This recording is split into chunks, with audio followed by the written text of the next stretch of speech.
प्रश्न है, रजस्वला स्थिति में स्त्री को मंदिर जाना क्यों वर्जित है? उत्तर है, दुनिया में हर कार्य एक नियम अर्थात विधि होती है। हर कार्य की एक नियम अर्थात विधि होती है, फिर वो व्यवहारिक हो, सांस्कृतिक हो, पारिवारिक हो या आध्यात्मिक हो। जैसा कि खाना खाने से पहले हाथ धोना चाहिए, बाजार से आकर हाथ पैर धोनी चाहिए, खेती खेल कूद और व्यायाम करके बाद में ठंडी पानी से नहाना चाहिए। तो ये सब है भौतिक जगत का नियम है जो हर कोई जो स्वस्थ जीवन जीना चाहता है उसे पालन करने चाहिए और बहुत लोग पालन करते हैं। वैसे ही आध्यात्मिक जीवन के 4 नियम हैं जो उन नियमों के लिए है जिनको भौतिक जीवन से ऊपर उठकर अपने आध्यात्मिक पथ पर आगे बढ़ाना होता है। अपने जीवन को आध्यात्मिक पथ पर जिनको आगे बढ़ाना होता है उनको ये 4 नियम पालन करना पड़ता है। इन 4 नियम क्या है? ये 4 नियम है सत्य, ट्रथफुल, दया, काइंडनेस, तप, डिसिप्लिन और शौच, क्लीननेस। धर्म की पथ पर अगर आगे बढ़ने के लिए 4 चरण को हम लोगों को बहुत ही ध्यान रखना होता है। जैसे बिना उसमें आगे बढ़ना असंभव सा है। इनमें से हर क्वालिटी को बनाए रखने के लिए अलग अलग नियम भी होते हैं और उन नियमों का पालन करने से आपकी शारीरिक, मानसिक और आध्यात्मिक स्थिति उत्तम अवस्था में आ जाती है, जिसके आधार पर आप कर्मकांड, पूजा, आराधना सही तरीके से कर सकते हो। अगर पालन नहीं करते हैं तो आपकी शारीरिक और मानसिक स्थिति स्थिर नहीं रहती और जो कि आध्यात्मिक कार्य के लिए सही नहीं है।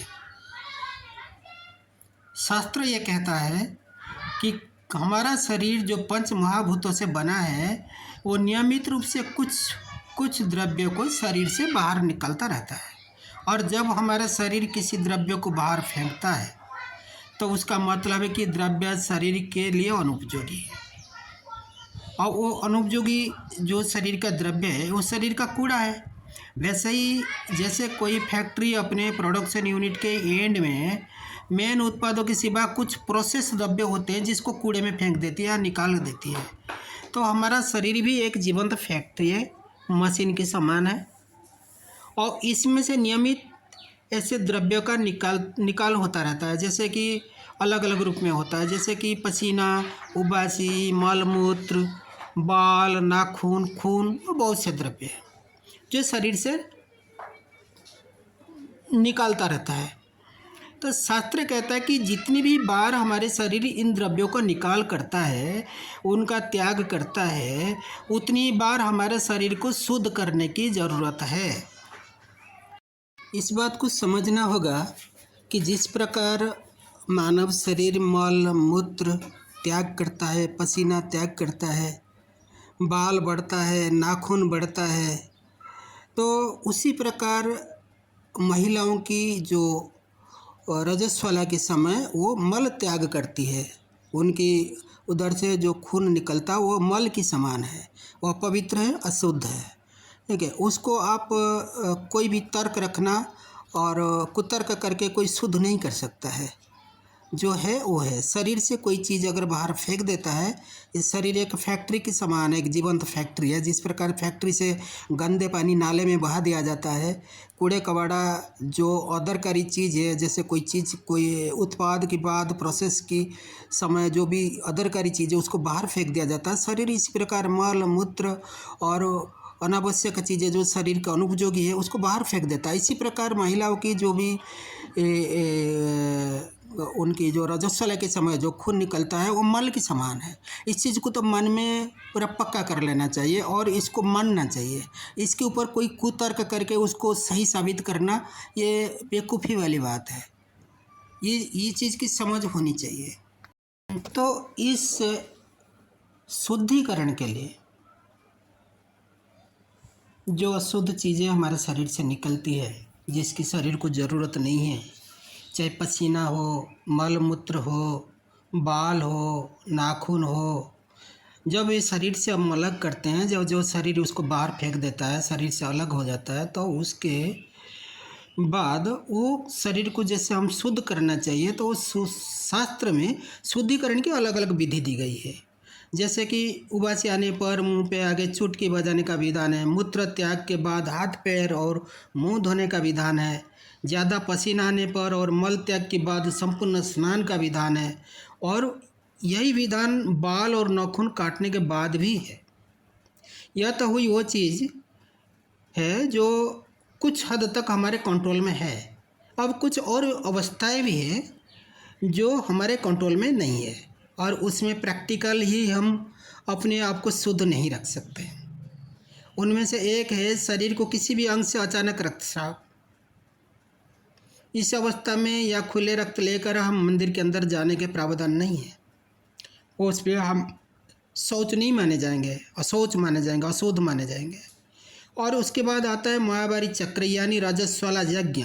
अगर महावारी चक्र कुछ सही नियम शास्त्र के अनुसार पालन किया जाए तो उसको यज्ञ का भी उसका उपमा दी गई है। तो शास्त्र के नियम के अनुसार इसको अगर पाला जाता है तो राजस्वला यज्ञ कहा जाता है कि वो एक तरह की यज्ञ है। पवित्र यज्ञ जो कि संसार में सबसे पवित्र चीज़ होता है, उसको भी यज्ञ माना गया है। तो इस स्थिति में स्त्री के शरीर में से अनियंत्रित रक्तस्राव होते रहते हैं, जिससे शरीर की शुद्धि को कायम रखना असंभव सा हो जाता है। कि अभी नहा लेंगे फिर वो ब्लड तो निकलती रहती है, थोड़ी थोड़ी, कभी ज़्यादा कभी कम, जो भी जैसे भी निकलती है, तो वो अभी नहा लेगा फिर वो तो चलती रहती रेगुलर नियमित। तो इसलिए उस समय शरीर को शुद्धि करके रखना असंभव है। तो ऊपर से उनके शरीर में क्या है कि थकान महसूस होता है, मानसिक अवस्था ठीक नहीं होता है कि वो डॉक्टर के हिसाब से कुछ उनको जो भी है शारीरिक और मानसिक अवस्था अस्थिर होता है, स्थिर नहीं रहती है। तो उसमें पूजा अर्चना के लिए, ज्ञान ध्यान के लिए वो समय उचित नहीं है, वो अवस्था सही नहीं है। इसलिए इन दिनों के दौरान स्त्री को मंदिर जाने का प्रावधान भी नहीं है। कई मंदिरों में बोर्ड भी लगा दिया जाता है, और कई लोग खुद जाते नहीं हैं, जो विज्ञानी है, जानते हैं, जिनको समझ है, जो परंपरा और शास्त्र और ज्ञान और उस पर जो भरोसा रखते हैं, वो लोग वैसे ही अपनी मान लेते हैं। जिस प्रकार हर आदमी अपनी एक विवेक होता है, एक अपने अंदर एक जिसका विवेक जागा हुआ है, वो गलत काम नहीं करता है। जो उसको जो गलत लगता है वो गलत लगता है उसमें।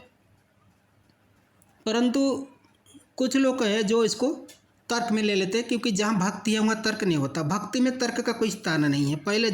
पहले मानो फिर जानो। भक्ति में ये होता, पहले मानो, मान लो भगवान है, उसके बाद फिर चिंतन करो, मनन करो, ध्यान करो, कीर्तन करो, भजन करो, फिर उनको प्राप्त करो। पहले आपको मानना पड़ेगा तभी जानेंगे। पहले जान करके फिर नहीं मान सकते। पहले हम जान लेंगे भगवान को है तब पूजा करेंगे, तो हम उस स्थिति तक नहीं पहुंच पाएंगे। हम जैसे हम मानते हैं दूध के अंदर घी है, मक्खन है, हम मानते हैं, हम पहले देखते, दिखाई नहीं देता हो, हम मानते इसमें है, फिर हम उस पर जब अपने उसी प्रक्रिया को शुरू कर देता, फिर उसमें से हमको वो चीज़ मिलना शुरू हो जाता है। तो वही चीज़ हर जगह लागू होता है। तो उसमें परंतु इसमें क्या है कि तर्क वितर्क का बात नहीं, ये शास्त्र का है, विधान की बात है। इसमें श्रील प्रभुपाद कहते हैं कि इसका ये मतलब नहीं है कि आप कोई भी रजस्वला है तो वो अपनी भगवत मनन चिंतन या अध्ययन बंद कर दे, ऐसा नहीं है। वो ईश्वर का आराधना कर सकता है, चिंतन कर सकता है, मनन कर सकता है, वो माला में हरिनाम कर सकती है, भागवत कथा सुन सकती है। अगर स्वस्थ अवस्था में है और अपने आप को स्वच्छ रख सकती है तो वो मंदिर भी आ सकती है। बस वह भगवान के लिए भोग नहीं बनाना चाहिए, जो बना रहा है उसकी समीप भी नहीं आना चाहिए। यहाँ तक कि वो तुलसी की पूजा में भी आ सकती है, पर तुलसी परिक्रमा तक कर सकती है, परंतु तुलसी को जल नहीं चढ़ाना चाहिए। अब इन सब नियम को वजह से ज़्यादातर महिलाएं रिस्क नहीं लेना अच्छा लगता है, तो वो घर पे बैठी रहती है, गीता पाठ और मंत्र जाप, ध्यान जाप जो भी करना हो घर पे ही करती है। क्योंकि यह बातें जो है हमारे भारतीय नारियां अच्छी तरह जानती है, मानती हैं और पालन भी करती है। उनको इसमें कोई अड़चन नहीं लगता। इस नियम का विरोध करने वाली वही लोग हैं जिनको धर्म से नहीं कोई लेना देना है, न ही जिनको आध्यात्मिकता का कोई पता है। बस मौका देखकर अपने अस्तित्व को महत्ता बढ़ाने के लिए, अपने अहंकार को साबित करने के लिए, सुर्खियों में आने के लिए ये हल्ला मचाते रहते हैं। और जो लोग जानना चाहते हैं कि ऐसा क्यों है, तो उन सब प्रकार के लोगों के लिए हमने आज ये वीडियो बना दिया है। अब आपका काम है इस वीडियो को आप इन सबको पहुंचाइए, जो आपके आसपास का है, जिनको इसकी जानकारी चाहिए उनको पहुंचाइए कि रजस्वला में मंदिर आना क्यों वर्जित है, वो खुद समझे। ये तर्क की बात नहीं है। जो व्यासपीठ में बैठे हुए हैं, जैसे जया किशोरी जैसे कई महिलाएं हैं जो व्यासपीठ में बैठते हैं, उनका ये तर्क बिल्कुल अनुचित है। क्योंकि जया किशोरी जो शास्त्रार्थ करके भगवत गीता पाठ करके लोगों को ज्ञान का और मार्गदर्शन दे रही है, और वो लोग अगर शास्त्र के किसी भी विधान पर तर्क उठाते हैं, प्रश्न करते हैं, उस शास्त्र के विधान को अगर खंडित करने के लिए अपने अहंकार को बीच में ले आते हैं, तो ऐसे लोग भी शास्त्रार्थ करने लायक नहीं है। क्योंकि शास्त्र और विधान को खंडन नहीं किया जाता है। जो व्यासपीठ में बैठे हैं वो शास्त्र और विधान को जन जन तक पहुंचाने का उनका फर्ज है। शास्त्र और विधान को खंडन करना है, कभी धर्म के विरुद्ध जा करके अपनी अहंकार और अपने विचार को ज़बरदस्ती लोगों में थोपना है, शास्त्र के विचार को थोपना यह अनुचित है। और उनका जो कहना है श्री कृष्ण आए थे, रजस्वला थी द्रौपदी, तो ऐसा है कि भक्त जब संकट में होता है, कृष्ण ने उनको वस्त्रदान किया था। और तो आप कौन होते हैं इस पे विचार रखने के लिए कि नहीं ज़बरदस्ती जाना है। वो कोई मॉल नहीं, शॉपिंग मॉल नहीं है, कोई सिनेमा हॉल नहीं है, कोई क्लब नहीं है, कोई रेस्टोरेंट नहीं है। वो मंदिर है, देवस्थान है, वहाँ पे लाखों लोगों का आस्था जुड़ा हुआ होता है। उस पे अगर कोई गंदगी लेकर के जाए, कोई गंदा करे, चाहे कोई पुरुष हो या महिला हो, अशुद्ध हो करके उस पवित्र जगह पे जाना नहीं चाहिए। वो हम अपने विवेक के ऊपर छोड़ देना चाहिए, शास्त्रों के ऊपर छोड़ देना चाहिए और अध्ययन करना चाहिए। अपने मन से कोई तर्क ला करके शास्त्र विरोध रख देना ये संपूर्ण अनुचित है। तो मैं ये वीडियो इसीलिए बनाया ताकि उन लोगों का जो प्रश्न उठाते हैं उनका शंका का निवारण हो और उनका संशय का निवारण हो सके। और अगर कोई ऐसे तर्क करता, आप भी अपनी युक्ति वहाँ पे रख सकते हो, क्योंकि आप भी बहुत ज्ञानी हो, जानते हो, हर चीज़ समझते हो। उसमें 2 शब्द मेरा भी है जो मैं जानता हूँ, मैं आपसे शेयर किया। आपके पास जो भी ज्ञान है आप हमसे शेयर करें, जो सही चीज़ है उसको लोकलोचन में आए, यही सबके लिए अच्छा है। हर हर महादेव, नमस्कार।